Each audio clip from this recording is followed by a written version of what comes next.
இருக்கின்ற பஞ்சதள ராஜகோபுரத்தை நாங்கள் அண்மையிலே கும்பாபிஷேகத்தை கண்டுகளித்தோம் அல்லவா? அற்புதமான எம்பெருமாட்டினுடைய திருக்கைலாச வாகனம் தற்பொழுது நகர இருக்கின்றது.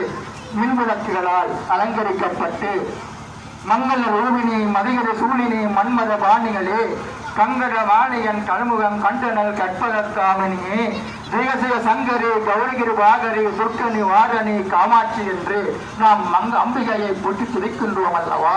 இன்றைய இந்த மகோற்சவத்திலே கைலாச வாகனத்திலே எம்பெருமாட்டினுடைய அருட்கோலத்தை காண்பது இந்த ஊழல்கள் எல்லோரும் கூடியிருக்கிறார்கள் அல்லவா? அற்புதமான பச்சை சேலை கொடுத்து சின்னம் சிறு பண்போல சிட்டாட உலகுடுத்தி என்று நாம் பாடுகின்றோம் அல்லவா? அற்புதமான அந்த எம்பெருமாட்டினுடைய அழகு கோலத்தை ஓங்கார வள்ளியாக, பிடாரி அம்மனாக, வீரமா காளியாக, மகன்மணியாக, கைலாச வாகனியாக, சக்தி சுலோமினியாக, குமாரியாக, ரோகிணியாக, காளியாக, சண்டிகா பரமேஸ்வரியாக என்று நாம் அம்பிகையினுடைய திருநாமங்களை போட்டி துதிக்கின்றோம் அல்லவா? அற்புதமான அந்த எம்பெருமாட்டினுடைய மகோற்சவத்தை உடைய இப்பொழுது கட்டியம் கூறும் நிகழ்வு இடம்பெற இருக்கின்றது.